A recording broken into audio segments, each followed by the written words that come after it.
suivi, donc du coup j'en ai parlé dans un short qui vient de sortir un peu partout. Il y a de nouveaux mots adoptés au journal officiel pour remplacer gaslighting et pour remplacer doom scrolling notamment. Merci Conan pour le sub, merci à toi et merci à tous ceux qui contribuent. Merci à tous ceux dont l'annonce ne se fait pas parce qu'ils ont décidé de tiper de manière récurrente sur Tipeee. Quand vous typez de manière récurrente, tous les mois, ça réactive pas une notif. Mais merci à vous, hein, évidemment. Ça change tout, ça continue de tout changer. Donc vraiment, merci de manière générale à toutes les personnes qui décident de financer aussi la création sur Internet. Voilà, c'était la parenthèse qui n'avait rien à voir avec le propos de base, mais je vous la donne. Et merci du coup en nous donnant un peu de soutien, nous permettre aussi de monter des événements comme En Compteur, même si on le fait avec 3 bouts de ficelle, et ben je pense qu'on va réussir à avoir quelque chose de plutôt pas mal, même si évidemment on pourrait toujours faire mieux, et on pourrait toujours avoir l'envie de faire plus gros. Il faut bien commencer quelque part. Et on commence par là.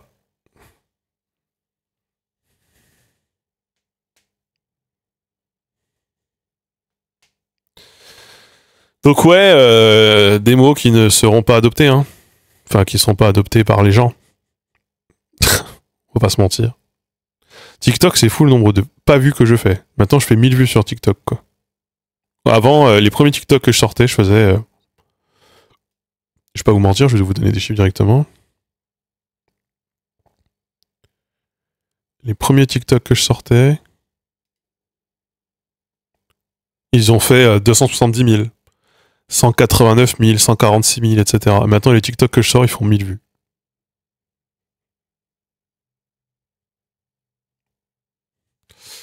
Ouais.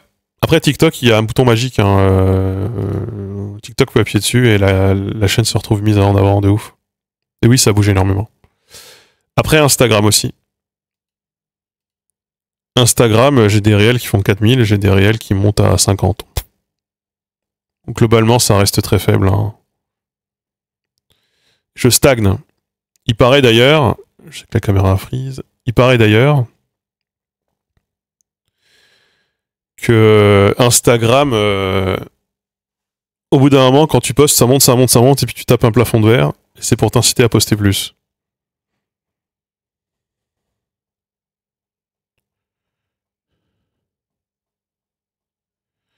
D'ailleurs, il est sorti, ça a marché ou pas?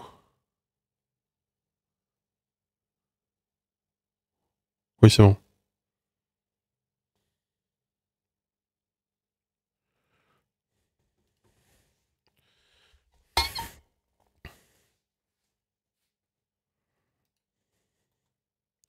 C'est compliqué, hein, ce truc de faut tout le temps occuper l'espace, de plus en plus, partout, c'est difficile.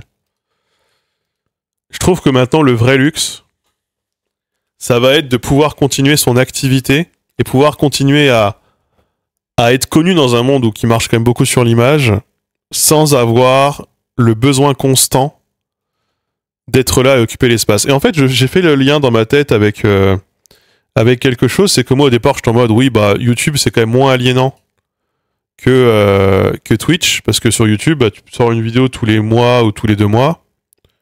Enfin, une vidéo par mois, on va dire, un peu plus, un peu moins. Les gens t'ont pas oublié, les gens t'attendent et sont contents de te voir. Sur Twitch, il faut être là. Si t'es pas là, d'autres gens sont là et d'autres gens occupent l'espace. Et les personnes ne peuvent regarder qu'une chaîne à la fois. Si vous êtes là, vous regardez pas quelqu'un d'autre en même temps, a priori. Et en même temps, bah, dans les moments où je suis pas là, vous regardez d'autres gens. Donc la concurrence est plus folle, plus ferme, et les habitudes peuvent beaucoup plus rapidement évoluer, l'habitude de consommation. Et en fait, aujourd'hui, bah, YouTube, ça devient ça aussi, avec le flux short, avec le fait qu'il faut y poster sur Instagram, sur Facebook, partout, etc. On en vient aussi. Moi, si je veux regarder toutes les nouvelles vidéos des comptes YouTube auxquels je suis abonné, il faudrait que je passe entre 1 heure et 2 heures devant YouTube par jour. Ouais, mais combien de temps tu passes devant Twitch?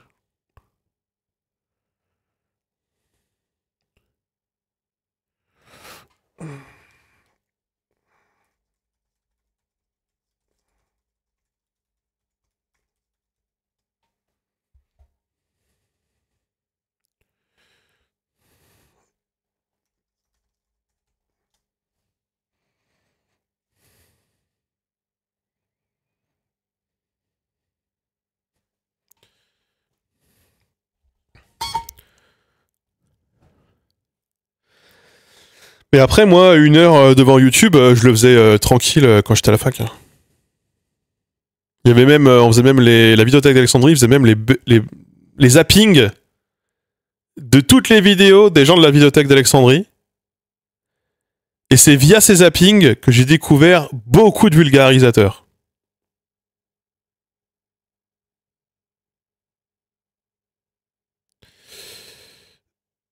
Alors moi, il y a des heures où il y a personne à regarder. Voilà, moi souvent quand je suis devant mon ordi en train de bosser, que je vais mettre un truc en fond, souvent moi il est entre minuit et 3 heures. Bah souvent je regarde Troublant Tacite parce que c'est la seule personne qui stream encore à cette heure-là. Ou au milieu de la nuit, des fois t'as Moment genre qui joue à un FPS random. Mais sinon effectivement, ou MV des fois la nuit. Et quoi que je rate pas trop MV. Mais sinon, effectivement, il n'y a pas grand chose à part Yu-Gi-Oh! Mais à 20h, sur les coups de 20h, 21h, il y a vraiment beaucoup de gens. Tout le monde stream à 20h, 21h.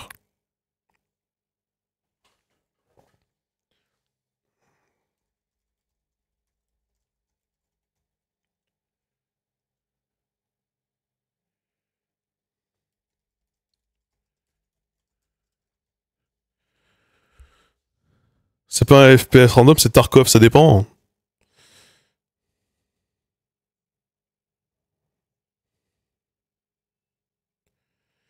J'ai bien aimé la vidéo comment les archives nous manipulent. Moi aussi.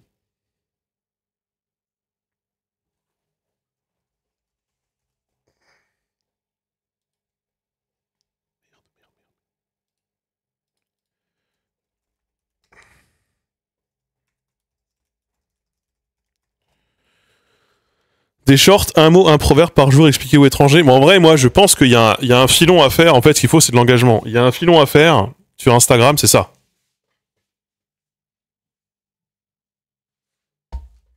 Bon, j'en ai 2 en réalité, mais il y a déjà ça. Ça, 1 page, un jour. C'est vraiment... pour faire des shorts, c'est super pratique. Et il y en a un autre.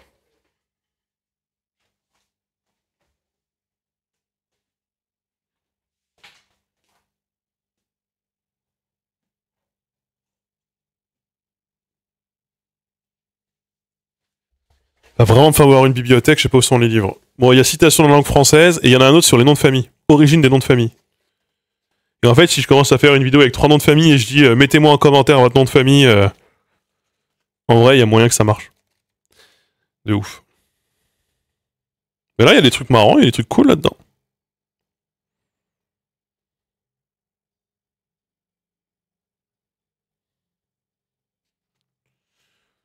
Je prends un mot au hasard. Noblesse. Si la noblesse est vertu, elle se perd par tout ce qui n'est pas vertueux, et si elle n'est pas vertu, c'est peu de choses. Jean de la Bruyère. Non, c'est chiant. Oui et non sont les mots les plus courts et les plus faciles à prononcer, et ceux qui demandent le plus d'examen. Talleyrand.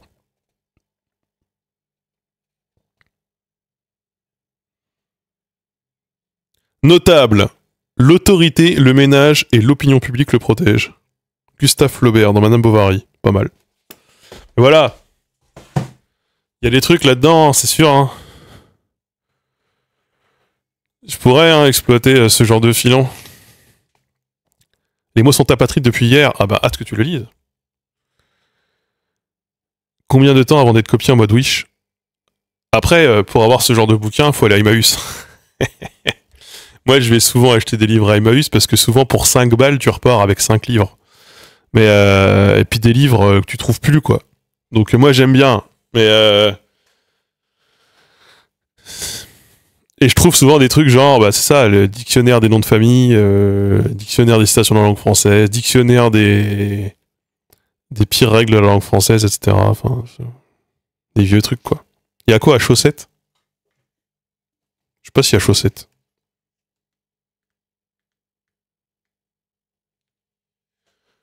Attends, le H est avant lui. Il y a pas Chaussettes.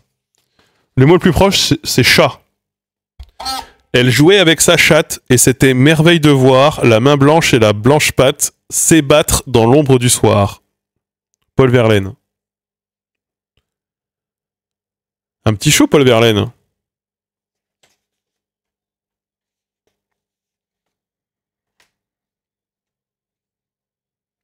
Et après, il y a chef-d'œuvre. Les chefs-d'œuvre ne sont jamais que des tentatives heureuses de George Sand. À deux doigts de dire le mérite n'existe pas.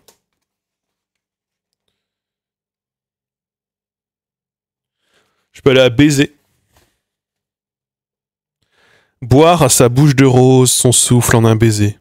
Théophile Gautier. C'est écouté parler lui un peu. Hein.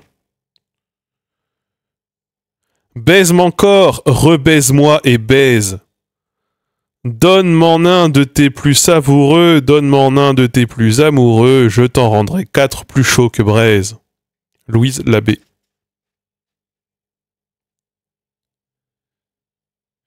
Un baiser légal ne vaut jamais un baiser volé. Guy de Maupassant. En confession d'une femme. Athéna Sol, elle fait pas un peu ce genre de short? Genre, si, bah, Athéna Sol. Moi, j'arrive pas à comprendre la ligne éditoriale d'Athéna Sol. Je suis un peu tombé sur son contenu. Parce qu'en fait, souvent, ces hooks, ces phrases d'accroche, c'est vous prononcez mal, ces mots qui n'existent pas dans la langue française, qui sont vraiment des façons très Académie française d'introduire le sujet. Avec à côté une défense de l'écriture inclusive qui est absolument incohérente avec le conservatisme par égard qu'on peut sentir dans certaines vidéos. Et du coup, j'arrive pas à comprendre si elle est conservatrice ou si elle est progressiste sur la question de la langue. J'ai l'impression que c'est un peu à la carte et que c'est pas très constant. Donc je suis un peu perdu sur le contenu d'Athéna Sol, qu'après je connais pas forcément très très bien non plus, hein, mais moi ça fait partie des vidéos que je ne peux pas regarder. Parce que des fois j'ai envie de dire mais non, mais c'est pas si simple, mais non. Et moi je suis trop chiant, je pense. Je suis trop chiant. J'ai l'impression surtout que c'est de l'humour. Ouais, mais je sais pas, j'accroche pas. Moi j'accroche pas parce qu'en fait, je trouve pas ça drôle. Ça doit me rappeler plein de PTSD de quand j'étais à l'école de mes profs de français, je pense.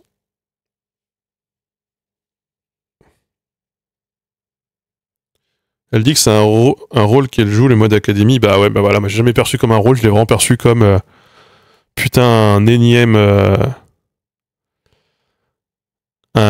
discours conservateur, humour prof de français, j'en peux plus, il y en a déjà plein, ça me dégoûte. Voilà.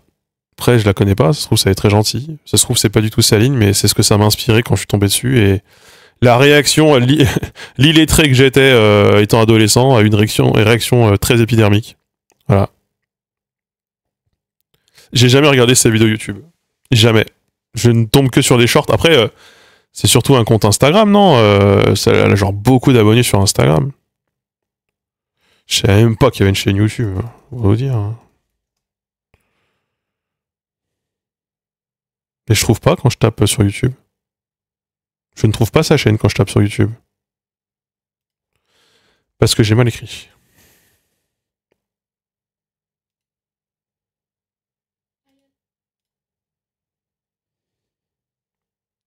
Ah, ça marche beaucoup moins bien. Les mots qui sont rentrés dans le dictionnaire, les mots inventés par des écrivains.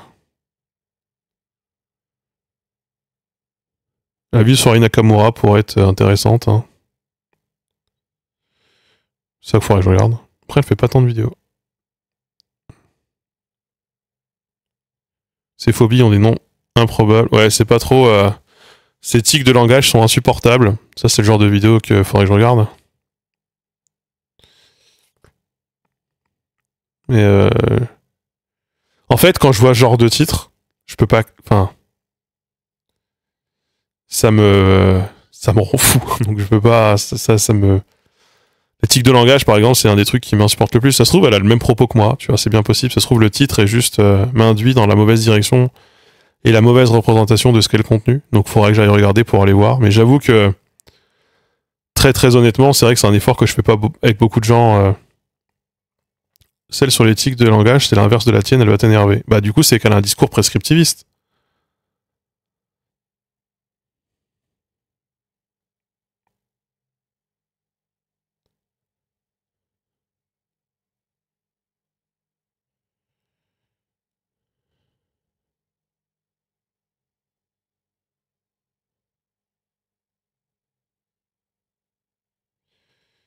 J'en sais rien.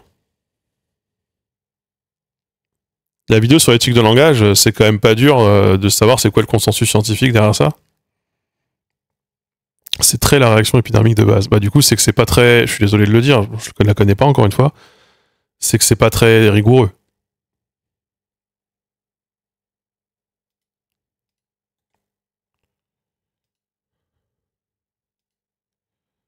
Bah, il me semble, hein.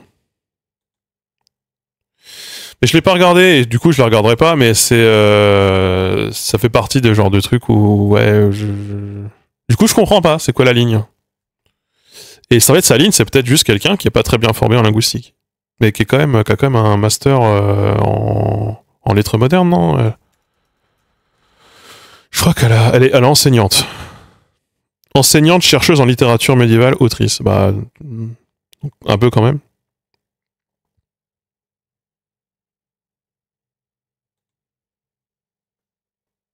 Elle a une thèse, ouais. Après une thèse en littérature. Probablement non. Vous savez ce que je pense des gens qui ont des thèses en littérature sur leurs avis linguistiques. C'est un pseudo de droite, je pense pas qu'elle soit de droite. Je pense pas qu'elle soit très de gauche non plus, mais je pense pas qu'elle soit de droite. Master en lettres modernes, ça n'empêche pas d'être réac sur la langue, au contraire. Beaucoup de gens qui ont des masters en lettres modernes sont très réac sur la langue. Ils sont vraiment très déformés. Ils ont aucune approche diachronique. Voilà. Mais ça, moi, c'est mon problème avec les profs de français. Hein. J'ai un vrai problème avec les professeurs de français.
Les profs agrégés et doctrices de grammaire... Oh là, doctrice, j'ai jamais vu ce mot.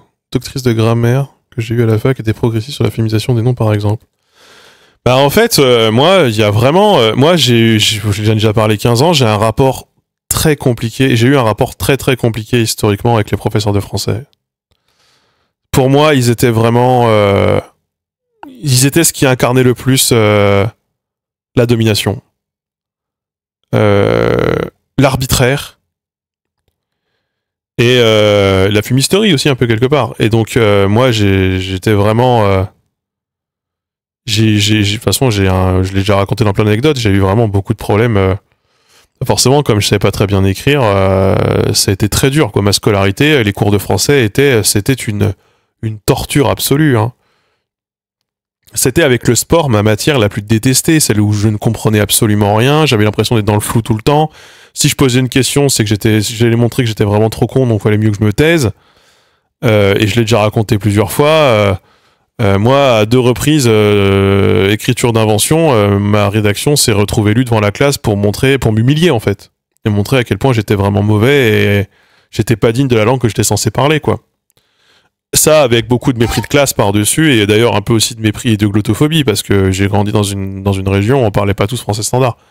Et pour moi, c'était ça le français. C'était pas ça la linguistique, par contre. En parallèle, j'étais passionné de linguistique. Je suis pas devenu passionné de linguistique parce que j'ai eu un rapport contrarié à la langue française. En fait, pas du tout, parce que pour moi, la langue française, en fait, ce qu'on appelle le français, ce n'est pas de la linguistique, c'est de la littérature qu'on fait. Ce n'est pas de la science, c'est de l'art. Et donc, moi, j'étais passionné de linguistique, mais de linguistique. De sciences du langage. Pas de français. Et dans la tête des gens, c'est la même chose, que ça n'est pas. Vraiment, j'insiste. Et cette confusion, elle persiste souvent jusqu'à l'université, où les cours de linguistique vont se retrouver en lettres modernes, après c'est normal qu'ils en aient, et quand tu dis que tu fais sciences du langage, on te dit, ah ben, tu dois être fort en français, mais pas du tout. Non. Non. Et cette distinction, elle est surtout très présente dans l'éducation nationale. Si jamais vous passez l'agrégation de grammaire, en fait, ce qu'on appelle l'agrégation de grammaire, c'est une agrégation de lettres classiques, en fait, finalement.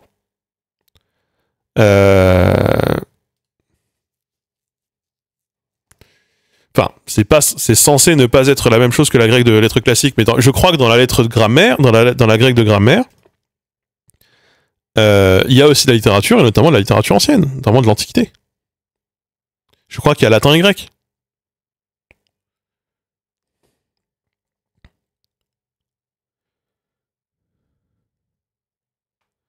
L'agrégation de grammaire existe encore, ouais, mais personne ne la passe.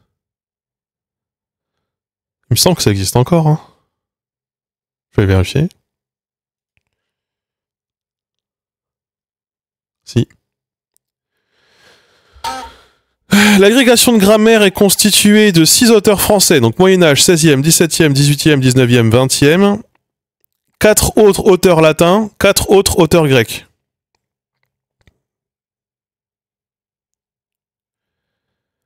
Voilà. Le programme de littérature est en commun avec les agrègues externes de lettres modernes et de lettres classiques. Et il y a également des tests de langue. Voilà. Bon.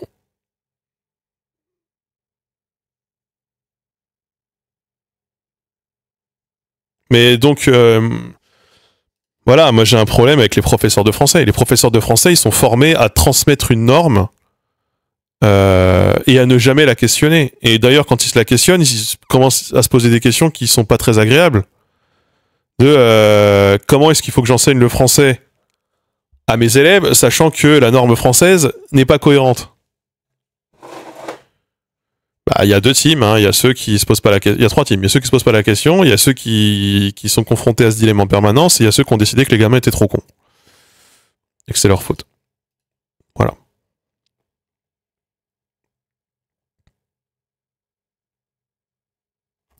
Je suis dans l'éducation nationale, j'ai des dizaines de contre-exemples, tu peux pas généraliser comme ça. Ben, c'est mon cas personnel. Il est pas basé sur des faits ou de la science. Il est basé sur un ressenti. Et en l'occurrence, ce ressenti, il est basé sur mon vécu, et ce vécu, il existe.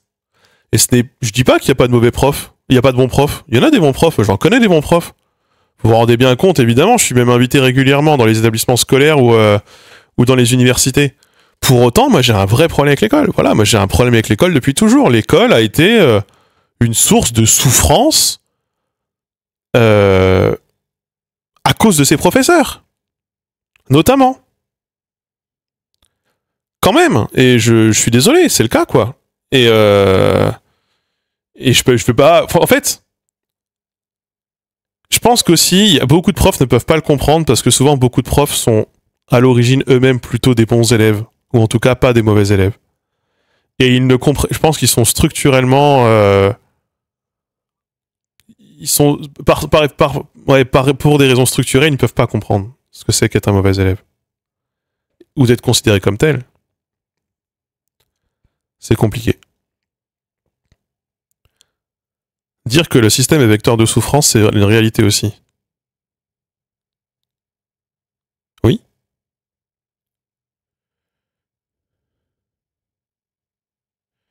Je nie pas ton vécu, mais c'est pas un bon argument. Mais encore une fois, là, je suis pas en train de nous faire une démonstration scientifique de pourquoi les professeurs, faut les jeter sous le bus.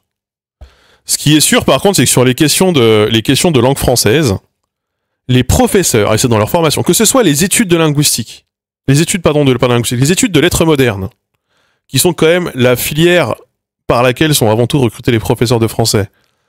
Les concours tels qu'ils sont pensés et les programmes tels qu'ils sont écrits, les professeurs de français sont des vecteurs de normes et sont sélectionnés pour en être. Ça, c'est indéniable. Vraiment. Les professeurs de français ne sont pas recrutés sur leur capacité à remettre en question ou non le code orthographique ou pour juger sa pertinence. Le professeur de français, il est là pour considérer que ce code est juste, doit être transmis sans d'erreur, sans qu'aucune erreur ne soit faite par les élèves qui sont censés l'adopter, alors que c'est vraiment impossible. Et faire étudier cette langue via ces grands auteurs, parce qu'on a un délire sur les grands auteurs en France. Vraiment. Ça, les professeurs de français, c'est comme ça qu'ils sont. Alors, c'est pas dire que tous sont comme ça, évidemment. C'est une sorte de moyenne. Mais le niveau, moi, j'ai fait, vous savez, j'ai fait en auditeur libre quand j'étais à la fac des cours de linguistique, et j'en avais en commun avec des gens de lettres modernes. Je suis désolé, mais le niveau en linguistique générale de la plupart des étudiants de lettres modernes était abyssalement bas. Genre, il y avait une très grande inculture scientifique en matière de sciences du langage chez tous ces gens qui étaient sélectionnés et amenés à devenir des enseignants en langue. Pour moi, c'est incompréhensible. Mais bon, c'est comme ça que sont pensées les filières, et voilà.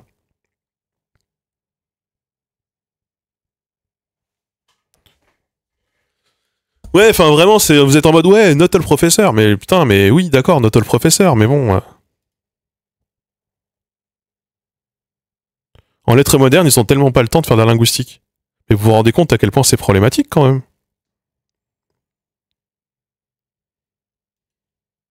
Parce que ce sont eux après qui sont les arguments. En fait, c'est ça, c'est que dans notre monde, ce sont eux qui ont l'argument d'autorité.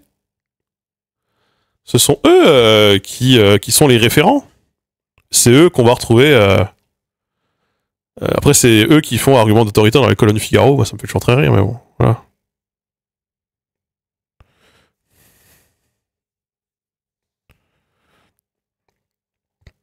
J'avais une professeure d'anglais qui devait faire les cours de linguistique en plus de la litté. Elle détestait ça, elle nous le faisait savoir, c'était trop scientifique pour elle. Mais du coup, vous vous rendez compte qu'on est obligé du coup de perpétuer une forme de croyance, quoi, sur les questions de la langue, parce qu'en fait, une partie des croyances de la société en matière de langue française et une partie des croyances contre laquelle je lutte, moi en tant que vulgarisateur en linguistique, elles sont enseignées par l'école.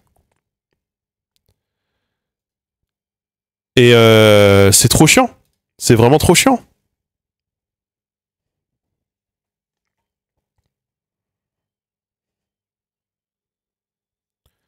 Faut dissocier les collègues du système. Bah, déjà, c'est pas mes collègues à moi. Si je peux me permettre. C'est pas mes collègues. Donc, après, on peut quand même... Enfin, tous tes collègues sont aussi des êtres humains, et dans ces êtres humains, tous ne sont pas, à mon avis, dévoués aux enfants qu'ils doivent enseigner, et peuvent aussi facilement se laisser emporter dans le mépris de classe ou dans la glottophobie. J'imagine que ça doit exister quand même. Hein. Genre, ils sont pas... C'est pas des entités abstraites qui flottent au-dessus du monde. Hein. Ils vivent aussi dans un monde... tel qu'il est, avec une position d'autorité. Moi, j'ai grandi à la campagne, dans un petit lycée de campagne. J'étais au lycée, moi, vous savez, le lycée, j'ai dû lutter pour y aller. Hein. Moi, l'éducation nationale ne voulait pas me laisser aller au lycée. Parce que c'était ne pas me rendre service, parce que mon père était cheminot, ma mère était femme au foyer, donc valait mieux m'envoyer en BEP. Voilà. Moi, la reproduction sociale, j'ai appris ça. J'avais 13 ans, je savais ce que c'était la reproduction sociale. J'y étais confronté. J'étais confronté à une institution qui refusait de me donner le même accès au lycée général que certains de mes camarades de classe dont les parents étaient des CSP. Donc ça, j'ai compris tout à résultat pour les résultats égaux. Donc j'ai compris tout de suite, moi, la reproduction de classe, ce que c'était. Hein. Y a pas de problème. Hein. Donc au bout d'un moment, c'est normal que je me sois aussi construit en lutte contre l'éducation nationale.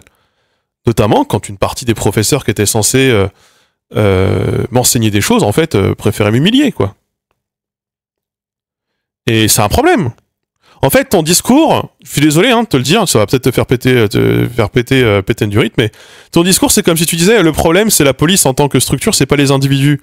Oui, au bout d'un moment, il y a aussi des individus dans la police qui sont problématiques, et aussi peut-être parce que si l'institution est structurellement problématique, ben certaines pratiques naissent, sont validées ou sont sélectionnées par cette structure, qui sont des pratiques qu'il faut combattre. Théoriquement. Et moi, je pense que l'éducation nationale en France, telle telle que c'est pensé, hein, de manière générale, l'école en France, il y a des aspects vraiment très problématiques et trop d'autoritarisme, par exemple. En France, on a trop d'autoritarisme à l'école, même à l'université. On en a trop. Trop. Vraiment. Vraiment, c'est un problème, quoi. Mais du coup, ça sélectionne aussi des gens qui doivent faire preuve d'autorité et qui se complaisent dans une forme d'autorité, tu vois. Encore une fois, oui, pas tous. Oui, bah d'accord.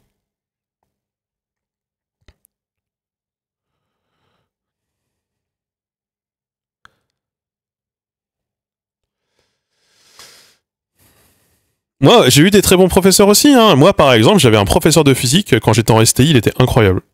Mais ce professeur, il voulait donner des cours à des STI. Parce qu'il trouvait le programme était cool et tout. J'ai jamais été aussi bon en physique de ma vie. Parce qu'il nous prenait pas pour des débiles, il nous expliquait les choses. Et c'est fou, hein. Du coup, on arrive à comprendre. En cours de français, nous, on avait déjà décidé qu'on devait plus avoir cours de français et qu'on était trop con pour comprendre. Donc, de toute façon, à partir de là, on partait, on va dire, avec vraiment un train de retard, quoi.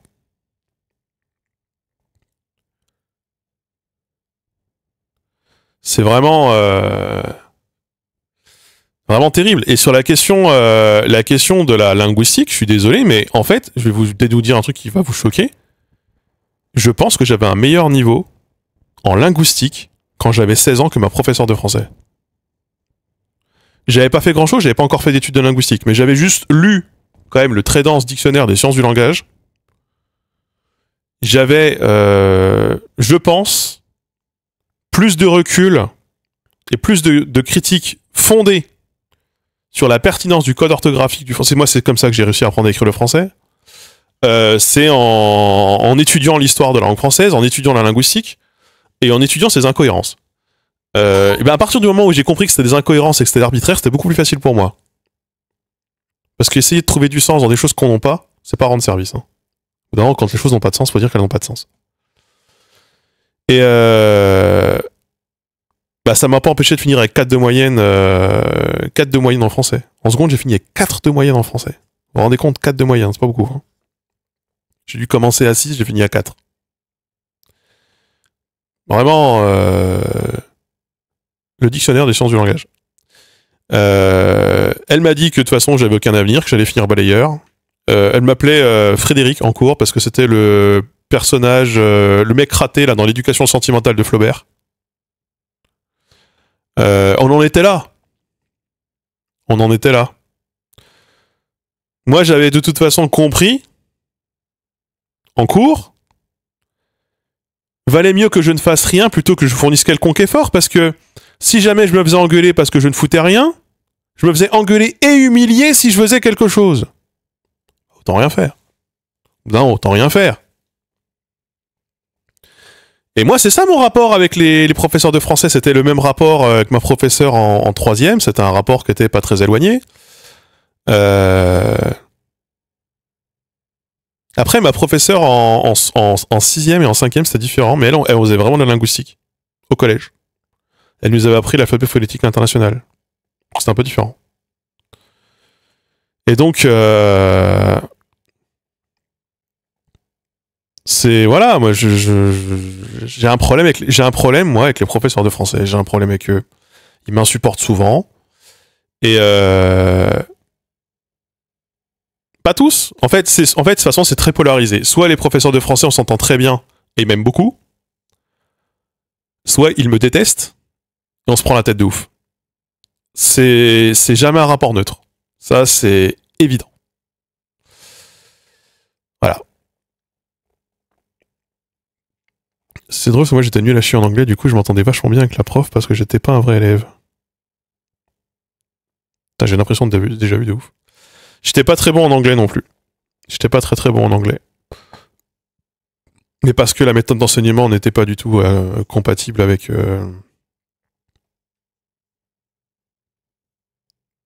Mais en fait, pareil, j'étais bon en allemand. Mais J'étais bon en allemand aussi parce que je faisais enfin, je lisais des trucs sur l'allemand, je lisais des trucs de grammaire à côté.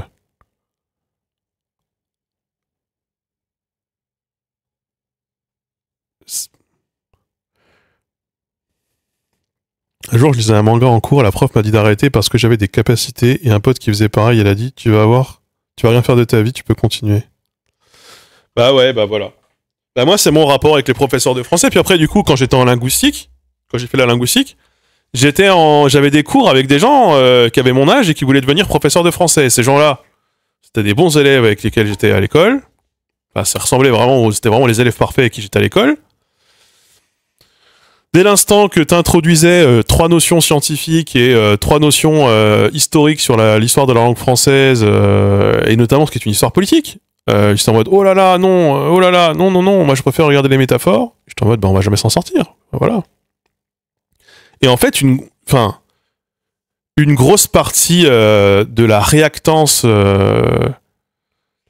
et de la force conservatrice sur les questions de langue, ce sont les vecteurs de normes et ce sont notamment les professeurs de français qui structurent aussi par leur discours la vision de toute une génération et de tout un tas de générations qui se succèdent.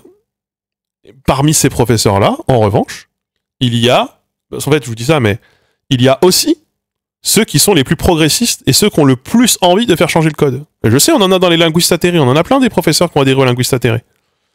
Mais le discours de beaucoup de ces professeurs, c'est putain, je m'entends pas avec mes collègues, hein. C'est un peu dur de leur faire comprendre que le code il est arbitraire et que il faudrait peut-être le remettre à plat. Ils sont beaucoup trop attachés à l'orthographe telle qu'elle existe. Et en fait, nous, c'est un discours auquel on est confronté tout le temps. C'est que des gens qui se disent putain, vous avez raison. On peut pas laisser les choses comme ça en l'état, mais c'est impossible de le faire comprendre à qui que ce soit parmi mes collègues. C'est un discours auquel on est confronté en permanence. Donc moi, je ne peux pas croire que la majorité des professeurs de français soient progressistes, soient ouverts à la remise en cause de l'autoritarisme et de la place de la langue et de l'utilisation de la langue comme moyen de trier socialement. Je ne peux pas y croire. Mais en même temps, j'ai pas des statistiques à vous donner. Voilà.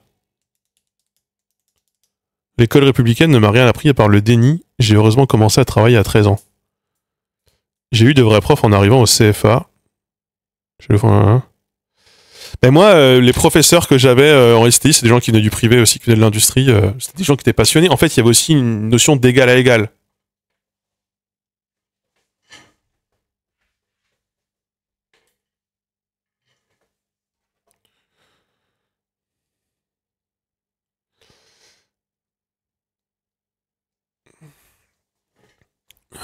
Est-ce qu'il ne serait pas intéressant de dissocier le français de la littérature? Mais en fait, français à l'école, ça veut dire littérature. Sauf en primaire. Mais sinon, français, ça veut dire littérature. Il y a moyen de vous inviter dans les bahuts à Mayotte? Je peux toujours envoyer un mail. Hein.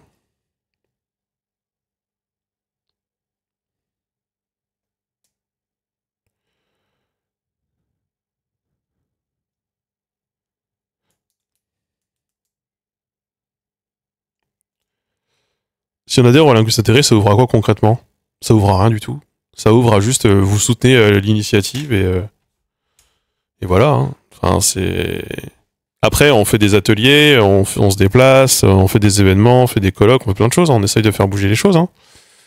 Mais c'est un coup. Enfin, je vais pas vous mentir, on a l'impression de devoir déplacer des montagnes. Hein. Donc oui, on a. C'est-à-dire que moi, quand j'étais à la dicterie là à Paris, il y avait peut-être la moitié des gens de la salle, c'était des professeurs de français. Très vrai. Donc on pourrait se dire, c'est quand même une grosse part de nos adhérents, et c'est vrai. Mais c'est une minorité du corps des enseignants qui pensent comme eux et qui sont alertes, qui sont sensibilisés à ces questions vraiment. La dicterie, c'est une dictée critique, on va dire. Mais vous savez que c'est Laëlia Véron, je crois qu'elle le raconte, mais Laëlia Véron, elle s'était fait têche d'un truc de dictée. Parce que il y a une dictée, je sais plus c'est quoi, il y a une des dictées en France, vous savez, on adore les dictées, c'est pas la dictée pivot, mais c'en est une autre, dictée avec du décorum à fond, du solennel à fond, parce que c'est la langue française c'est prestige. Et elle avait rendu sa correction qui correspondait pas à exactement le corrigé qui avait été donné, et elle motivait toutes ses décisions orthographiques. Mais au bout d'un moment, ils se sont dit, bah attendez, quoi? Mettre de l'esprit critique et remettre en cause le discours de c'est comme ça et pas autrement. Mais du coup, ils l'ont tège. Genre, ils l'ont tège. Ouais, parce qu'elle avait expliqué les règles, les machins, et elle avait du coup un peu recontextualisé. Et bah, c'est ça aussi la réalité de ce que c'est d'être spécialisé dans l'histoire de la langue française et de faire de la linguistique.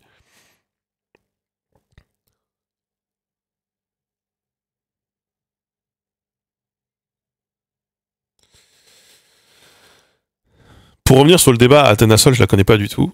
Mais c'est vrai que du coup, je n'ai pas du tout été voir son discours, tout simplement parce que moi, mon algorithme, il me propose à fond du contenu en rapport avec la langue française. Probablement parce que je poste des vidéos sur ce créneau-là. Et moi, j'ai ça, j'ai les parenthèses enchantées, j'en ai d'autres, deux, trois autres là qui disent on dit pas ça, on dit ça. J'ai le prof d'anglais, qui fait péter une durite à un des spécialistes de l'anglais, des linguistes intérêts d'ailleurs, qui est professeur, qui a sorti son bouquin sur la méthode d'apprentissage, apparemment dans lequel on n'apprend rien. Au contraire. Et bref, bah moi j'en bouffe en fait. Dès l'instant que je scrolle, je tombe sur ces trucs, je me dis non, pitié non. Pitié non. Et en fait j'ai l'impression d'être...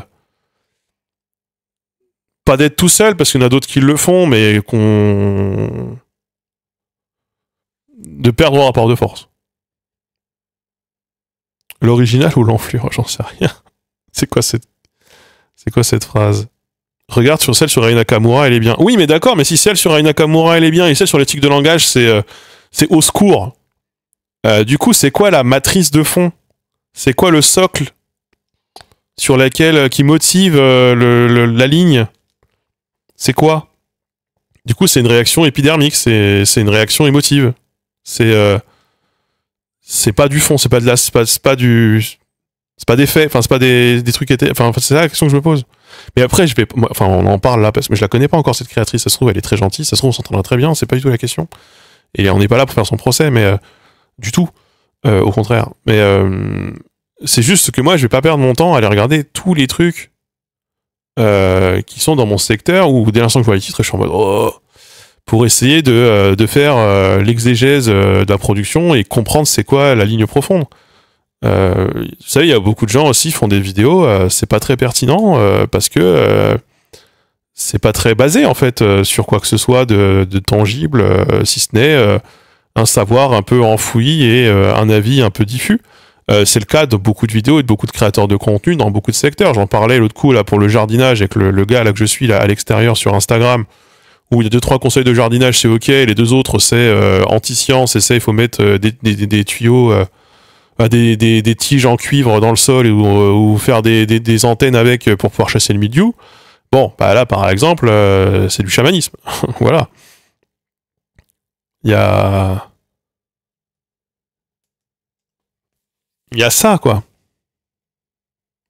Les TikTok sur savoir-vivre et les bonnes manières, bien sûr. Évidemment. Bien sûr. Et avec notamment l'ancien acteur de Taxi, là. Un des acteurs de Taxi. Le mec qui joue le général dans Taxi 2.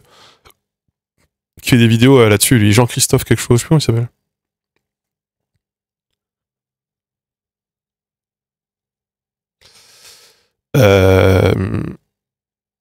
Et donc, ouais, il y a pas mal de contenu léger, notamment en format short, etc., qui sont un peu du fun fact. Ça marche très bien, ça fait beaucoup d'abonnés hein, sur Instagram et sur TikTok, il n'y a pas de problème.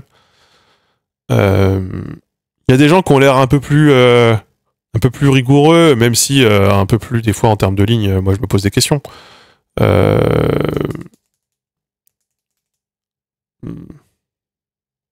C'est un peu du contenu dépolitisé, des fois, souvent aussi. Pour moi, dès l'instant que tu commences à mettre les doigts dans ce qu'est le code orthographique, dans ce qu'est l'histoire de la langue française, tu mets les doigts dans la politique. T'as pas le choix. Tu le vois bien avec la Canue française, pour un côté, et tu le vois bien avec la linguiste adhérée pour l'autre côté. tu peux pas faire autrement. Dès l'instant que tu es un peu dans une forme de 3 fun facts sur la langue et que c'est très dépolitisé, moi aussi c'est un contenu qui m'intéresse de toute façon pas. Et des fois ça me fait un peu souffler du nez. Après, c'est eux qui sont invités aux événements, c'est pas moi. Hein. Ça, c'est évident. Hein.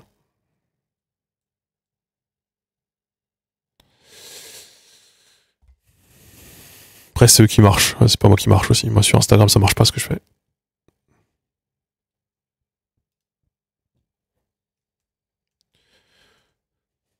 Ou alors les trucs de oh là là, le français n'a vraiment aucun sens. Regarde, ton. Ça me donne envie de me jeter par la fenêtre de voir ce genre de vidéos toutes plagiées les unes sur les autres. Et puis après, de voir le gars qui fait des vidéos là-dessus avec Emmanuel Macron à l'Élysée. Ah ouais, non, je peux pas, moi. Je peux pas, hein. Enfin, je veux dire, j'y arrive pas. J'y arrive pas du tout. Oui, puis c'est pas très pertinent comme exemple. C'est pas parce qu'une phrase est grammaticale qu'elle est acceptable d'un point de vue sémantique. La distinction est très importante. Mais bon, ça. Faudra avoir fait une L1 de sciences du langage. Si jamais je veux faire un petit peu de mon gatekeeper là.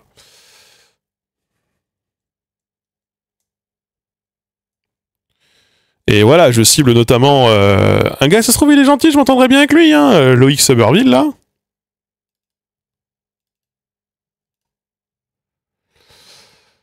Bah, je suis pas très client. Puis depuis que je l'ai vu serrer la main Emmanuel Macron, je l'ai bloqué. Voilà. Pour moi, il y a des choses acceptables, il y a des choses pas acceptables. C'est-à-dire, mais mettre ton million d'abonnés au service de la communication de l'Élysée, ça rentre dans les choses pas acceptables, par exemple. Voilà. Moi, je vous le dis, c'est tel que je le pense.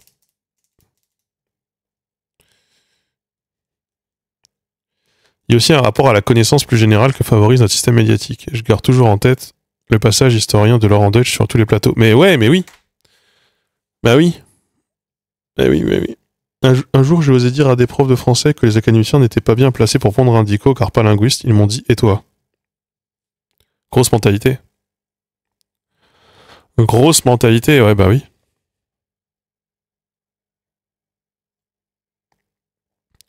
Mais pour moi, il y a vraiment eu un gap entre le lycée et l'université là-dessus. Quand j'étais au lycée, l'Académie française, c'était une référence pour mes professeurs. Quand j'étais à la fac, si jamais il fallait checker des définitions, c'était dans le Robert. À l'époque, moi, il n'y a pas Wiktionnaire encore. Enfin, pas tout à fait. Enfin, voilà.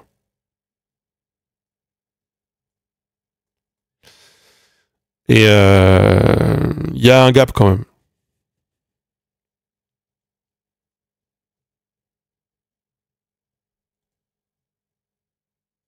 Pierre Bellemare, Franck Ferrand. Ah ouais, Franck Ferrand. Mais Franck Ferrand qui est dans l'association Défense Langue Française. Voilà. Cette grosse assaut de faf là. Qui fait de l'entrisme, en l'occurrence, ils font de l'entrisme. Dans les sphères du pouvoir. Il y est. Il y est avec Stéphane Bern notamment. Faut à vérifier, hein, mais il me semble bien.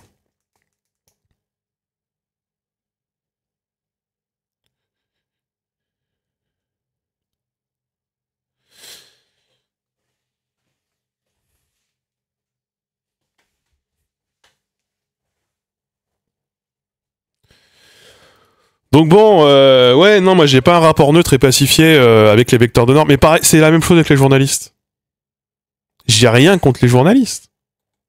On a besoin de journalistes. Mais j'ai un problème quand même avec certains journalistes. Voilà. Le Dorian Grélier, monsieur Plume enfin, monsieur langue française du journal du Figaro Plume. Bon bah lui, c'est surtout bon, comment faire passer des messages de droite et d'extrême droite? Il faut que je trouve un prétexte. Bon, l'éthique de langage. Voilà, voilà. Non mais oui, mais c'est ça, c'est comme si on me dit oui mais les journalistes c'est pas un problème, regarde Mediapart. Ça n'a rien à voir en fait, enfin. Et l'infrastructure médiatique, dès l'instant qu'il faut traiter de questions de langue française, c'est un enfer. C'est un enfer de ouf. Mais c'est parce qu'ils sont vecteurs de normes. Ils font partie de ce qu'on appelle les métiers de l'expression aussi. Les métiers de rédaction et d'expression. C'est un enfer. Comme le milieu des éditeurs. Moi, je m'entends très bien avec mon éditeur. Mais qu'est-ce qui a pas fallu, je l'ai raconté 15 fois ici, mais qu'est-ce qui a pas fallu faire pour que mon livre soit écrit en orthographe rectifiée de 1990? C'est simple. J'ai envoyé mon livre à la correction, en précisant bien toutes mes notes de correction, c'est-à-dire orthographe de 1990, tel mot orthographié comme ça, tel mot comme ça, tel mot comme ça. Le livre, il m'est revenu réécrit dans l'orthographe de 1878. J'ai dû relire l'intégralité de mon livre, ça m'a pris une 40aine d'heures, pour recorriger toutes les orthographes, pour les remettre toutes en conformité avec celles qu'elles étaient avant. Et ils pensaient que j'allais pas le voir. Genre la correctrice, elle pensait que j'allais pas le voir. Mais pour elle, c'était inentendable. Et si, ils lisent les notes, c'est juste qu'on ne peut pas faire ça. Ça va contre les règles et c'est les règles. Et donc, moi, j'ai dû rajouter dans la couverture, c'est là, je peux vous montrer. Mais j'ai dû le rajouter. Un exemple, apparaître sans circonflexe, par exemple. 1990. Bah, c'est revenu qu'avec des circonflexes. Et donc, ils ont rajouté au dernier moment cette mention-là, que vous ne verrez pas parce que c'est écrit trop petit, donc je vais vous la lire. Dans le livre, en première page, à la demande de l'auteur, l'orthographe de ce livre suit les recommandations de la réforme de 1990. Ils ont dû le rajouter comme disclaimer parce qu'ils avaient peur. Les éditeurs, ils avaient peur qu'on ne puisse pas vendre le livre et qu'il soit beaucoup moins bien noté sur les ventes sur les centrales d'achat comme ou chez les vendeurs comme sur Amazon ou sur la Fnac à cause de ça, à cause des orthographes réformées. Parce que les gens, si jamais ils voient une faute dans un bouquin, ils mettent un 2 étoiles, ils mettent 2 sur 5, quoi. Ils mettent une étoile bien, 2 étoiles parce que le livre était très bien, mais je mets que 2 parce qu'il y avait une faute. Et à cause de ça, il a fallu rajouter ce disclaimer. Et ils avaient peur, ils serraient les fesses. Hein. Ça s'est passé la même chose pour le tract des linguistes atterrés. Le tract des linguistes atterrés, je vous l'apprends peut-être, il a failli ne jamais être publié. Il a failli ne jamais être publié parce que l'orthographe que ça suivait et le fond qui était présenté était l'éditeur était pas chaud. L'éditeur, en l'occurrence le chef de Gallimard, a dit non. Ça a dit non. Je suis pas d'accord avec le discours, je suis pas d'accord avec ça. On fait pas ce qu'on veut. Finalement, ça a été publié et finalement, on en a vendu, je sais pas, on doit être quoi, 65-70 000 aujourd'hui. Il est constamment réimprimé. Ils sont très contents de l'avoir sorti, ce tract. Ils en sont très fiers aujourd'hui. Et mais en fait, vous vous rendez pas compte, je pense, du bras de fer qu'il faut faire juste pour faire appliquer une réforme qui doit déjà être appliquée théoriquement dans l'éducation nationale et dans l'administration publique. Une réforme qui a aujourd'hui 35 ans. Qui ne change quasiment rien. C'est à peu près un mot par page. On est très loin des réformes d'ampleur qu'il y avait par le passé. Donc dites-vous que quand le chemin il est à ce point difficile pour des choses pour lesquelles il devrait être absolument pavé, mais en fait, dès l'instant que vous voulez aller encore plus loin, ça devient... c'est un enfer. C'est un enfer. Et donc moi, d'être confronté à des vecteurs de normes par mon travail, moi dans les ateliers dans lesquels je fais, il y en a toujours un qui vient t'expliquer qu'en fait c'était comme ça, c'était mieux avant, blablabla. Tout le temps. Par mon parcours, je suis en permanence confronté à ce genre de discours, à ce genre de réflexe et à de la résistance. Voilà.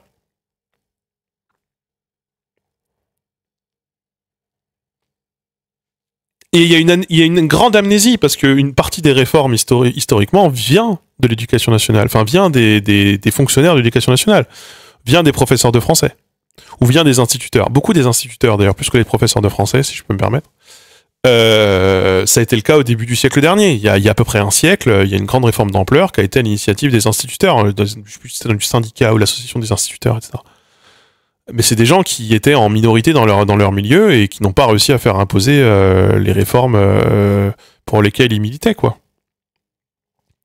Un profil social que j'ai vu plusieurs fois, mon père notamment, que j'aimerais bien voir étudier, c'est celui des prolos de gauche qui ont une certaine ascension sociale et qui mettent un point d'honneur à être très à cheval sur l'orthographe. Ça a été leur grande fierté. Mais c'est parce que c'est un outil de distinction. Ça a été très étudié chez les femmes. Je crois que la BOF en parle déjà dans les années 70. Mais ça a été étudié chez les femmes dans les années 70-80, quand la sociolinguistique a émergé. Parce qu'à une époque où le travail des femmes était moins systématique et moins source de prestige, parce que les postes à responsabilité n'étaient jamais occupés par des femmes, c'était vrai en anglais, mais c'était vrai aussi en français, la distinction sociale pour les femmes passait essentiellement par le mariage et par en fait les codes sociaux, globalement.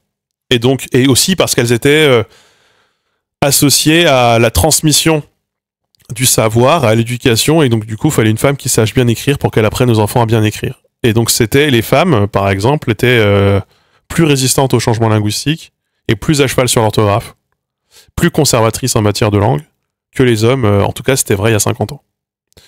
Aujourd'hui, je crois que dans les derniers trucs que j'ai lus, ça a tendance à s'uniformiser globalement en Occident, parce que c'est beaucoup moins vrai aussi.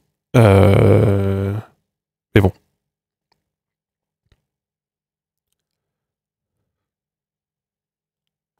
Ah non, je suis pas doctorant du tout, j'ai même pas fini mon master. J'en parlais hier à un ami.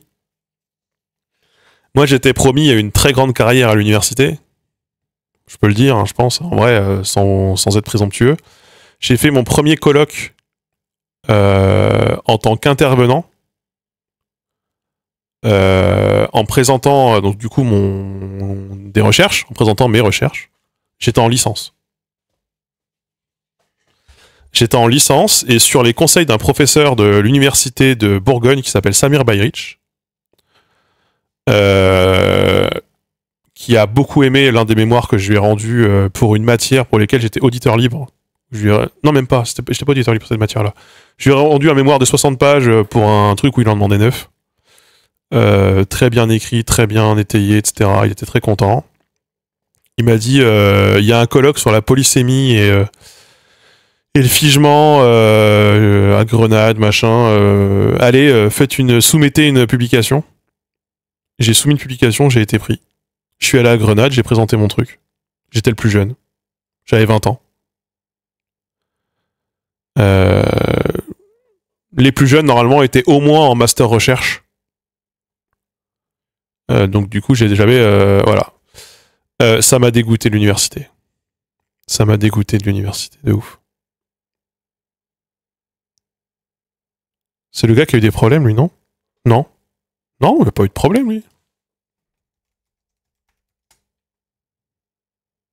Non. Pas que je sache. Non. Qu'est-ce qui m'a dégoûté? Tu pouvais avoir tort. Si t'étais un vieux qui avait 70 ans et dont le nom résonnait bien et était prestigieux, il fallait que tout le monde se taise et tout le monde te laisse dire des dingueries. Et j'étais en mode, c'est ça la recherche? C'est ça la recherche aujourd'hui. Il aurait fallu, en plus du coup, ce professeur Samir Bayrich m'avait carrément directement, il m'avait dit bon bah là, vu tes capacités, si tu veux, j'ai un collègue, il cherchait un lecteur et quelqu'un qui puisse faire un master en Croatie, à Dubrovnik, je crois. Il m'a dit est-ce que t'es chaud? Je lui ai dit mais je parle pas croate. Il m'a dit c'est pas grave, pas besoin, t'apprendras sur place. T'en es capable, genre tu parles déjà allemand, tu parles italien, c'est bon, tu t'apprendras le croate là-bas, et pas de problème, je fais pas de soucis. Et mais il fallait que je quitte Vienne, il fallait que je quitte mon master à Vienne pour faire un nouveau master là-bas et ensuite enchaîner qu'un doctorat. Et du coup, je l'ai pas fait parce que je voulais pas partir de Vienne. Ah bah non, je suis jamais parti. Et à Vienne, bah du coup, j'ai fait la fac. J'ai compris que de toute façon, j'aurais jamais de place à l'université de Vienne parce que de toute façon, il fallait être autrichien pour avoir une place ou américain. Mais j'avais plus de thunes. Parce que du coup, je devais payer moi-même mes études, je bossais dans l'hôtellerie 25 heures par semaine.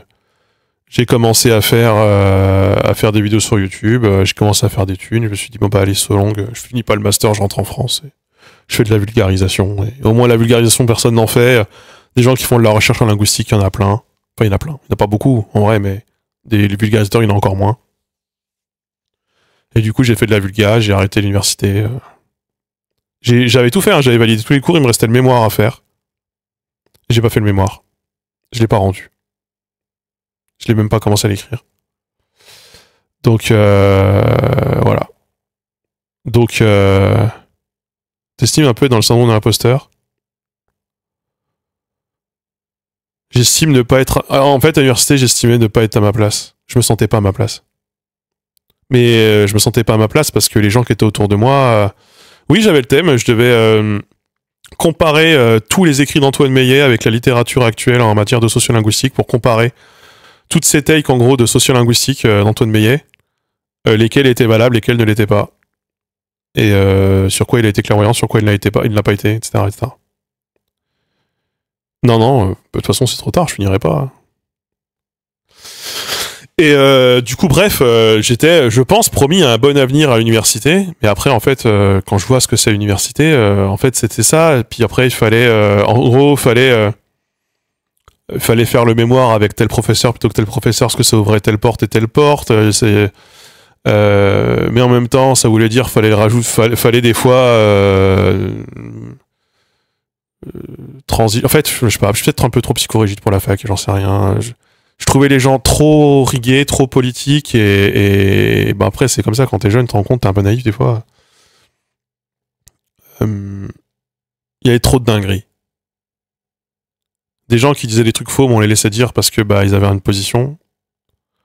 Des gens qui disaient des trucs vrais, mais finalement on allait pinailler parce qu'en fait bah, ils avaient moins de position. Ah non, je regrette rien du tout. Ça m'a dégoûté de ouf. Ça m'a dégoûté de ouf.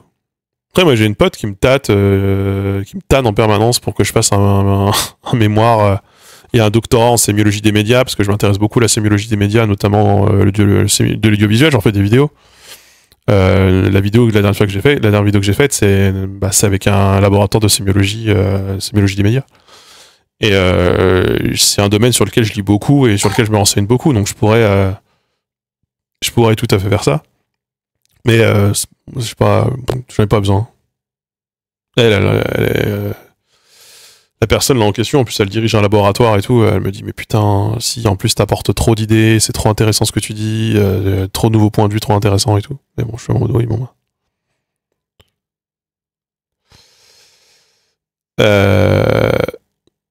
Mais après, c'est ça, parce que c'est aussi l'université, c'est de la politique. Et c'est pour ça que quand on dit oui, mais la science, les revues, trucs soumises par les pairs, etc.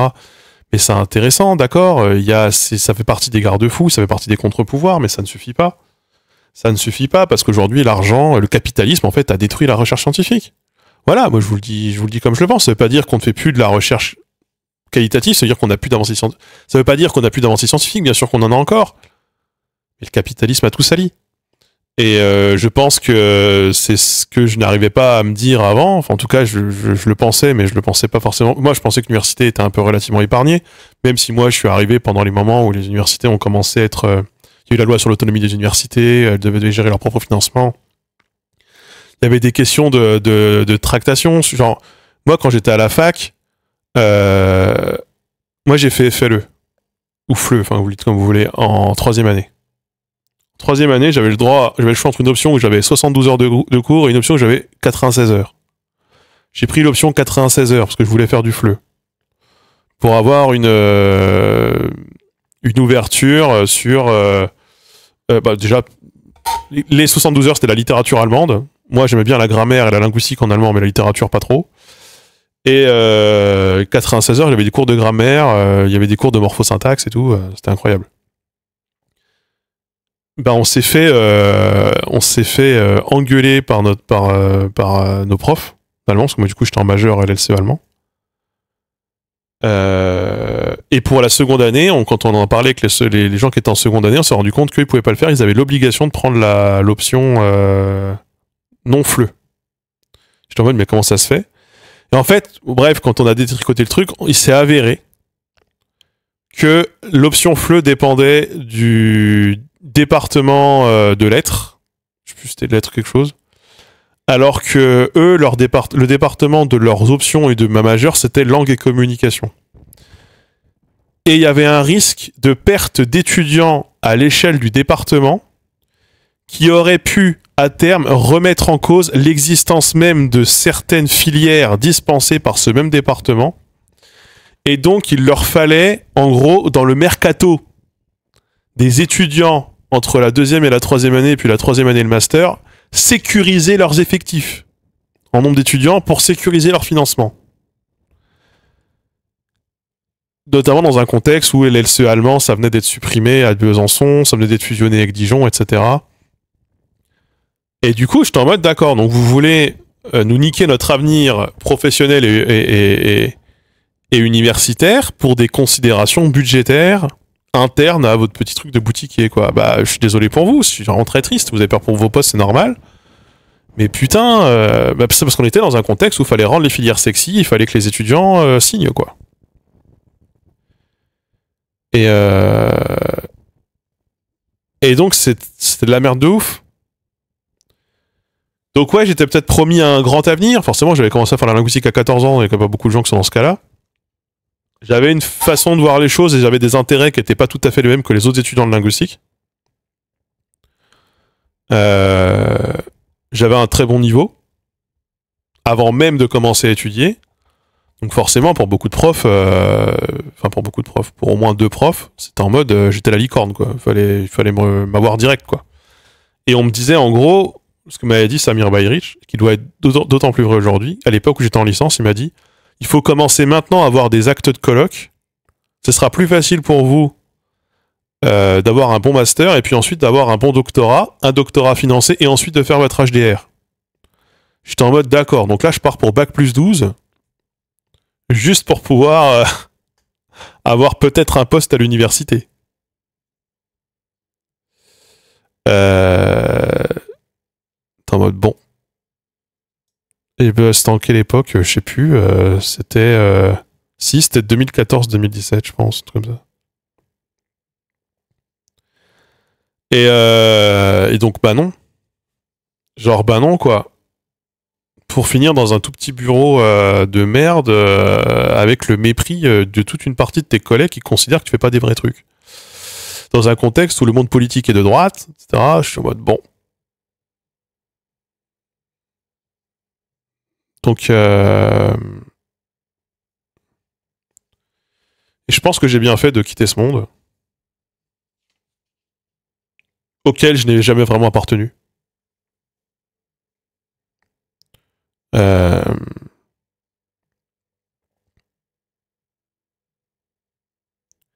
des fois, il y a des points d'accrochage là-dessus. Hein. Même avec des collègues des linguistes atterrés, certains collègues des linguistes atterrés où on sent que pour eux, ils viennent pas du bas, quoi. Ils viennent pas du bas de l'échelle. Et des fois, ils comprennent pas certaines choses. Ils comprennent pas ma position. Ils sont en mode, ah, c'est vraiment dommage. Et quand j'essaie de leur parler du mépris de classe, du fait de pas être à ta place, du fait d'avoir dû payer toi-même tes études et tout, bah en fait, beaucoup de gens, c'est pas du tout le monde qu'ils ont vécu, quoi. Le monde dans lequel ils ont vécu. Et ils arrivent pas tout à fait à le saisir. Et il y a aussi beaucoup de reproduction sociale à l'université, hein, voilà. Ah non, j'ai aucun regret du tout. Bah, en fait, j'ai aucun regret du tout. Alors, je gagne 3 fois moins que ce que je gagnerais si j'étais à l'université, si j'avais réussi à y aller. Hein. Je me lève à l'heure que je veux, je fais les vidéos que je veux, et paradoxalement, je n'ai jamais autant été invité à l'université que depuis que j'en suis parti. C'est un truc de zinzin. Régulièrement, je suis invité à l'université. Là, je suis invité en octobre à l'université de Montpellier. Bah vas-y, je vais y aller. J'étais à un colloque à la Sorbonne au mois d'avril. Ouais. Et je prends un malin plaisir. Je vais vous dire, je prends un malin plaisir à essayer de faire des blagues. J'y vais habillé en sweat et à capuche, je fais 3 blagues, je leur dis que de toute façon, pourquoi est-ce qu'ils m'écoutent, j'ai même pas fini le master. Moi, ça c'est le pire, c'est les professeurs. Hein. Une fois ça arrivé, avec Samir Bayrich, il m'invite à Dijon pour que je parle à ses étudiants de master comme modèle de il existe d'autres voies dans la linguistique que la voie universitaire et c'est riche et il y a plein de choses à faire. Et moi, premier truc que je leur dis, c'est j'ai pas fini le master, meilleure décision de ma vie.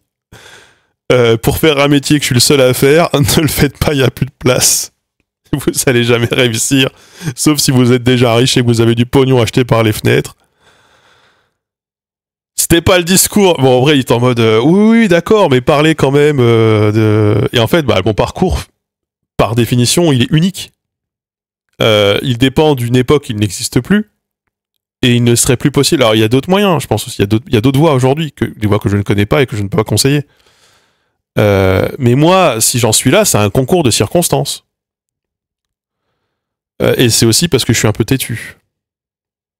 Un peu. Moi, dans mes principes dans la vie, il y a ne fais pas ce qui va te rendre fou. Voilà. Vaut mieux être pauvre qu'être fou. Alors fou dans le sens aliéné. Sois droit dans tes bottes et essaye en gros, quand les choses ne te conviennent pas, parle ou pars. Des fois, je parle et je regrette. Des fois, je pars parce que je pense que parler ne sert à rien et je regrette. Peut-être j'aurais dû parler, mais on peut jamais savoir ça à l'avance. J'ai trop de problèmes dans la vie pour m'en rajouter. Il n'y a pas de VTuber je sais pas. Après, je veux dire vraiment aliéné. Hein. Pas fou dans le sens avec des problèmes d'anxiété ou des problèmes psychiatriques, j'en ai déjà. Ça, j'ai déjà ce qu'il faut. Je parle plutôt d'aliénation. C'est de être aliéné par ton milieu, par un groupe, perdre le sens de ta vie et à 40 ans, péter une durite, te retrouver face à la glace et te dire qu'est-ce que je fais là? Un peu cette idée.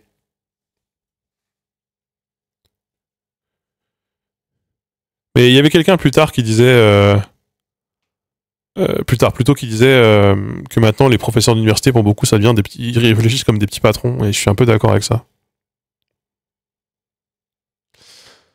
Je suis vraiment d'accord avec ça. Même. Ça dépend lesquels. Hein. Il y en a encore une fois, il y en a des bons. Moi, je m'entends bien avec plein de professeurs d'université. C'est pas la question. Mais putain, ceux avec lesquels je m'entends le mieux, c'est ceux qui se plaignent aussi de comment ça fonctionne à l'université, quoi.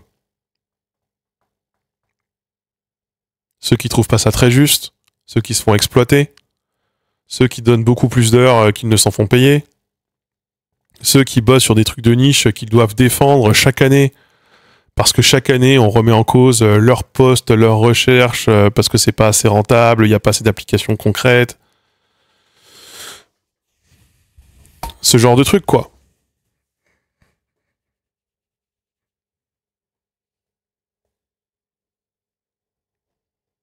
Et beaucoup finissent par partir ou par trouver autre chose, ou voilà.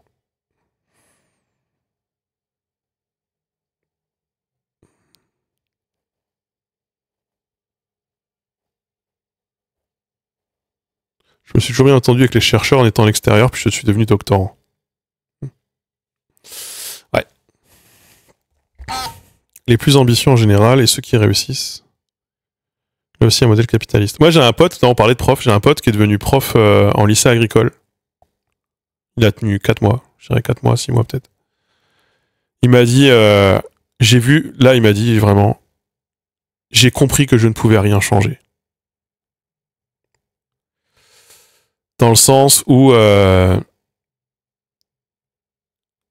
quoi qu'ils disent, quoi qu'ils tentent de faire, quoi qu'ils essayent de mettre en place, ceux qui étaient là, c'était de la reproduction sociale à fond, et surtout tous les autres professeurs, ceux des matières importantes, faisaient partie de ce qui verrouillait leur position, la position sociale des élèves. avec une forme d'autoconstruction et d'auto-validation de leur position de chaque côté, quoi. Avec vraiment un mur entre les élèves et un mur social entre les élèves et les profs. Et il disait, du coup, moi, ça m'a dégoûté. En gros, il s'entendait... il avait l'impression qu'il pouvait rien faire pour les gamins et il s'entendait pas avec ses collègues. Il est parti. C'est un pote à moi qui est de gauche, très de gauche, qui a fait la fac, d'ailleurs, qui a fait une fac d'histoire. Et c'était la merde, quoi. Enfin, vraiment, il m'a dit...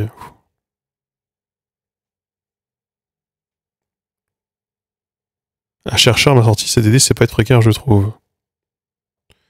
C'est pas ce qui te permet de faire un prêt à la banque, en tout cas.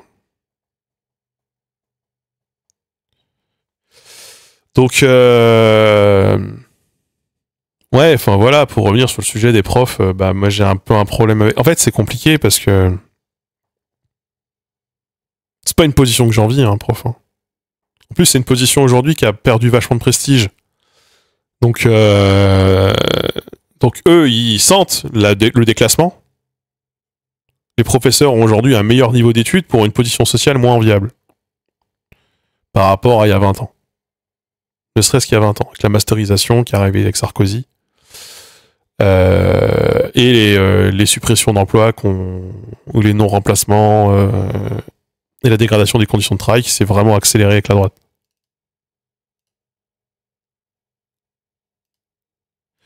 Donc ils ont un peu le syndrome citadelle assiégée. Il y a des choses qu'ils disent qui sont très pertinentes. Sur le fait qu'ils ont plus de moyens, je suis d'accord avec ça. Sur le fait que leurs conditions de travail se sont dégradées, oui, il n'y a pas de problème, d'accord. Et en même temps, il y a d'autres problèmes qui relèvent de comment l'école est conçue de manière générale. Comme je disais, trop d'autorité, trop de savoir vertical. Moi, quand j'étais en Allemagne, ça m'a fait bizarre. En Autriche et en Allemagne, ça m'a fait bizarre. Hein. Quand je suis déjà, ne resterait qu'à la fac. Hein. Quand j'étais en master, le cours, ça ressemblait plus à un atelier de discussion avec le prof et les élèves, hein, bien sûr, tout le monde ensemble, qui se poursuivait en allant manger au Pakistanais à côté, Pakistanais où c'était tu payes ce que tu veux, tu manges, c'est un self, tu te sers tout seul, tu manges ce que tu veux et tu payes ce que tu veux. Et j'étais en mode, mais ça n'a rien à voir en termes de pratique éducative. Alors par contre, ça ne veut pas dire que le savoir n'est pas rigoureux. Mais en termes de notation, par exemple, bah, si jamais t'as réussi ton examen, on te met la meilleure note. Alors c'est quoi cette idée de une copie n'est jamais parfaite? C'est vraiment un truc de con, ça. Ce qui fait d'ailleurs qu'il y avait des problèmes de... Vous savez, quand les étrangers, les Autrichiens et les Italiens et les Allemands, ils arrivaient en France et ils faisaient transcrire leurs notes à l'université de Dijon, les meilleures notes, elles étaient systématiquement par le barème. Le barème de la meilleure note autrichienne, c'était 16/20 en France. Donc par barème, par logique de barème, tu ne pouvais pas avoir plus de 16/20 quand tu faisais des équivalences. Parce qu'en fait, 16/20 était déjà la meilleure note théorique attribuable aux yeux de l'université à un élève. Donc à partir de là... donc moi, quand je suis arrivé en Autriche, j'étais très bon pour l'ego. J'ai encore mes relevés de notes. J'ai une très bonne moyenne. En linguistique historique. J'avais en mode, bah t'as compris le cours, bah on met la meilleure note. Ah bah t'as pas compris tel point ou tel point, je pensais à revoir, bon bah je te mets la note du dessous. Et il y avait pas, c'était pas des barèmes sur 20 en Autriche, c'était barème sur 5. Sur 5 ou sur 6? Je confonds parce qu'en Allemagne c'est sur 5, en Allemagne c'est sur 6 ou l'inverse. Notation en Autriche. Je confonds parce que j'ai eu les deux. Notation en Autriche, école. Ça de 1 à 5 en Autriche. En Allemagne, c'est sur 6. Ouais.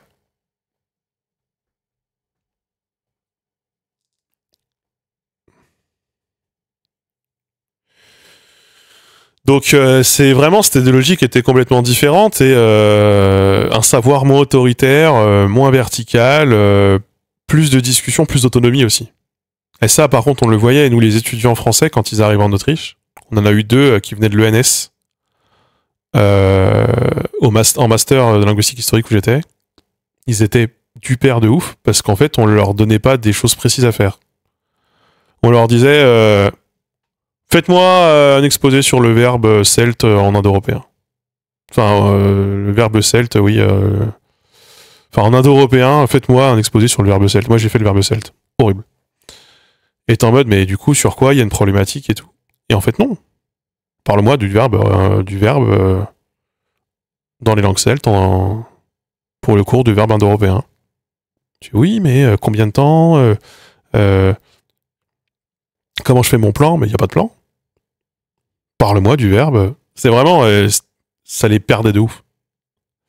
Ça les perdait de ouf. Tu croises beaucoup de personnes dans ta vie? Je croise beaucoup de personnes dans ma vie, oui. Et j'ai croisé beaucoup de personnes dans ma vie parce que j'ai fait mes études... j'ai grandi en Haute-Marne. J'ai dû partir vivre chez une tante quand j'étais jeune. Donc du coup, j'ai été en rupture familiale. Puis après, je me suis retrouvé à Nancy. Puis après, je me suis retrouvé à Dijon. Après, je me suis retrouvé à Mayence en Allemagne, puis à Vienne en Autriche, à chaque fois en vivant avec mon ex qui était italienne, donc en plus en rencontrant des gens, et en travaillant. J'ai travaillé à la SNCF, j'ai travaillé en pharmacie, j'ai travaillé en donnant des cours, j'ai fait de la traduction, j'ai travaillé dans l'hôtellerie, donc j'avais des collègues. Donc ouais, j'ai une vie, quoi. En fait, surtout, je me suis rendu compte d'une chose, c'est la logique française le fait d'angler des sujets de manière très précise, qui est qu'on te demande dans une logique universitaire française, est un moyen de mettre de côté les sujets difficiles ou les axes difficiles de ton sujet. Et c'est pas très challengeant, des fois, pour le dire concrètement.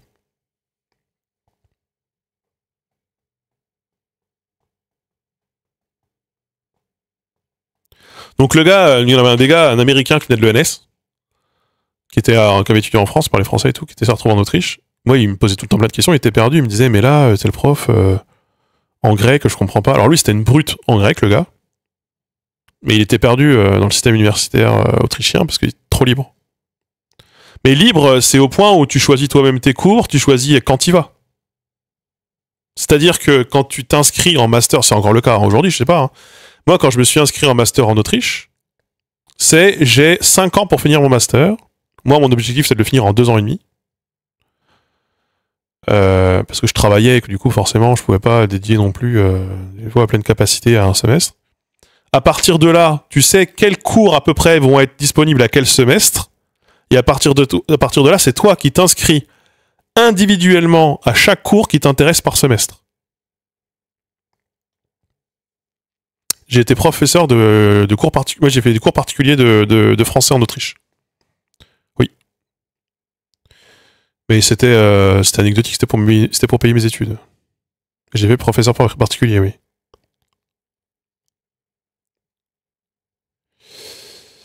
J'ai le même système en France, mais avec quelques contraintes académiques. Mais en France, il y a encore Master 1, Master 2. En Autriche, c'est Master. Master est un bloc. Il n'y a pas d'histoire de Master 1, Master 2 avec mes premiers mémoires, deuxième mémoire. Non. T'as un bloc. À la fin, on te donne le Master si t'as validé tous les éléments du bloc. Point. Tu les fais quand tu veux, dans l'ordre que tu veux. Ce qui fait qu'il y a des cours, genre, qui reviennent qu'1 an sur 2. Et donc, tu peux t'inscrire pour ce qui sera en France des cours de Master 2 en Master 1. Et pour des cours de Master 1 quand t'es en Master 2. Si tu veux des équivalences. Ce qui est insupportable à l'université sont les injonctions contradictoires. Faites une thèse incroyable, mais en 3 ans, mais ce serait bien que vous fassiez des cours et donc perdez du temps sur votre thèse. Cet esprit de si vous êtes mal payé, votre seule perspective, c'est peut-être d'avoir un poste d'enseignant contractuel à 1800 € à 30 ans, mais un jour tu pourras faire partie des rares élus titularisés. Ouais, alors que aujourd'hui, il y a beaucoup de vieux qui prennent les places, quoi.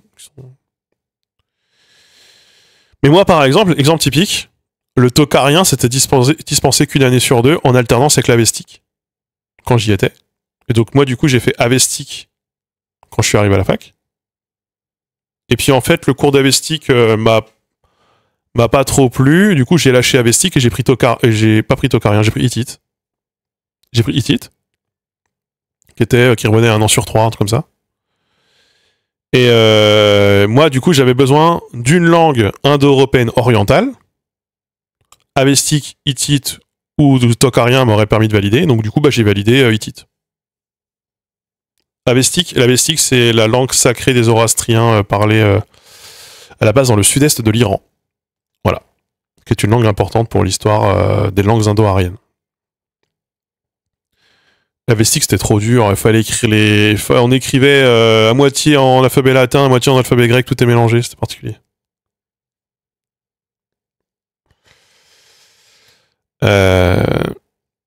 Avec un prof qui s'appelait Goldstein, enfin Goldstein, parce qu'il était américain. Je sais pas où il est prof aujourd'hui, ce mec. Je vais regarder. Je sais plus c'est quoi son prénom.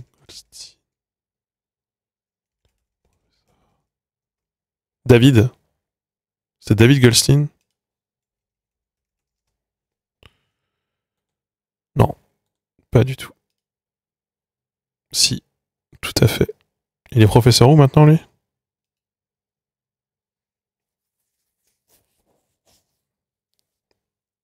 Cambridge?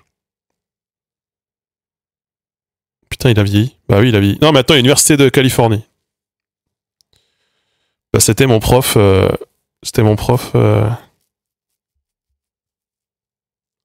Mon prof d'avestique. Il y avait l'écriture cunéiforme en hittite. Bah oui, c'est du hittite, quoi. Oui, c'était les tablettes de cunéiforme, tout à fait. Moi, j'avais de la traduction à faire. C'était tablette de cunéiforme allemand. C'était pas les cours les plus drôles, c'était un peu chiant le hittite en vrai. C'était un peu chiant de ouf. C'était pas facile. J'ai appris plein de trucs, hein, c'était cool, hein, notamment sur l'histoire du hittite, mais c'était... Ça donne pas envie. C'est incroyable. C'est pour cette raison que c'est dans Epstein pour Epstein, oui. C'est la prononciation anglo-saxonne de l'allemand. Terrible, hein, mais bon. Mais donc, ouais, c'était beaucoup plus libre l'Autriche. Moi, j'ai beaucoup aimé le système germanique pour ça, plus à la fois plus carré et en même temps beaucoup plus libre. Moi, par exemple, quand je suis parti en Erasmus en Allemagne, j'ai fait changer tous mes cours de littérature par des cours de linguistique. Genre, c'était les mêmes nombres de crédits ECTS et il fallait trouver des cours équivalents pour valider la licence en France. Tout ce qui était littérature, j'ai fait remplacer par linguistique. J'ai fait morphosyntaxe, syntaxe, vraiment sémantique j'avais aussi. J'ai tout changé. J'étais à Mayence. J'ai tout changé. J'ai retiré tout. J'avais plus qu'un seul cours de littérature et j'ai fait ça sur. Putain, son fils est français, mais lui c'est un auteur allemand. Il a fait Alexanderplatz, Berliner Alexanderplatz. Putain, je sais plus comment.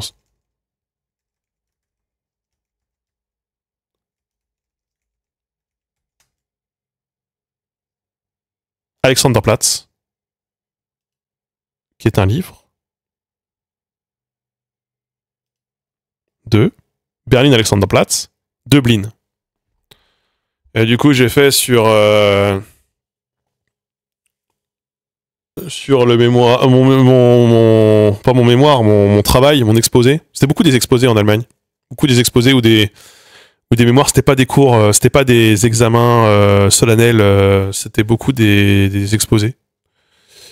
Et j'avais fait sur l'opposition entre la campagne et la ville dans Berlin Alexanderplatz de Dublin. Et son fils, je crois, est français et mathématicien. Non? C'est pas ça? Putain, il est né à Stettin. Hein. Mauvais bail, hein.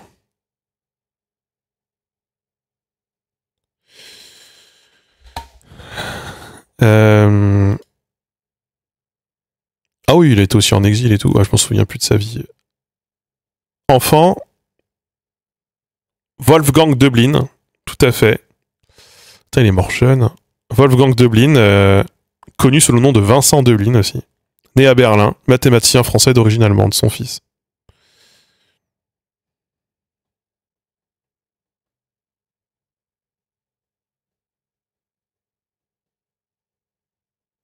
Il est mort de quoi?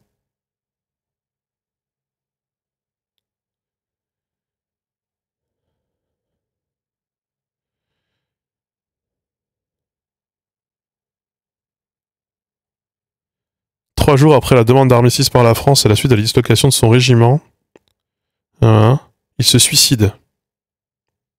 Pour éviter de tomber aux mains des Allemands. Il s'est suicidé. Ok, terrible. Ça t'a jamais dit de partir dans une région d'intérêt linguistique, déterrer des stèles avec des archéologues? Non. Non. Non, ça a jamais été... Moi, ce que je préfère, c'est la diachronie et la grammaire comparée. Mon roman fictif préféré, c'est le roman national français. Ouais, j'aime bien aussi. Je le connais bien en plus. Pas très cohérent. Moi, je pense que c'est aussi cohérent qu'Harry Potter, mais... Il y a quand même des gros trous hein, dans le scénario et des gros problèmes de cohérence. Le lore est un peu bancal. Hein.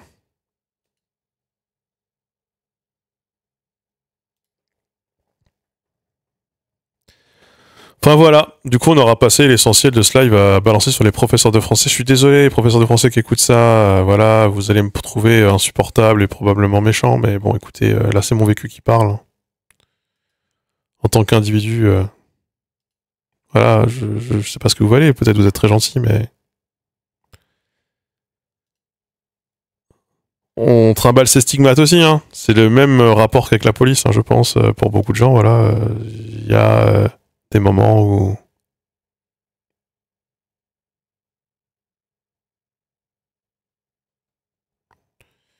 T'avais prévu de parler d'autre chose? Non. J'avais prévu d'aller faire une pizza. Donc je vous envoie ailleurs. Je sais pas où vous voulez aller.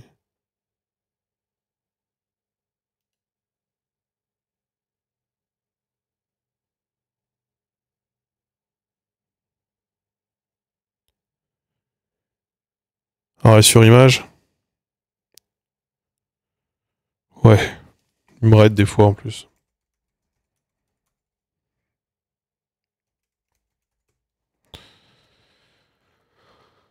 On se voit jeudi. D'ici là, prenez soin de vous.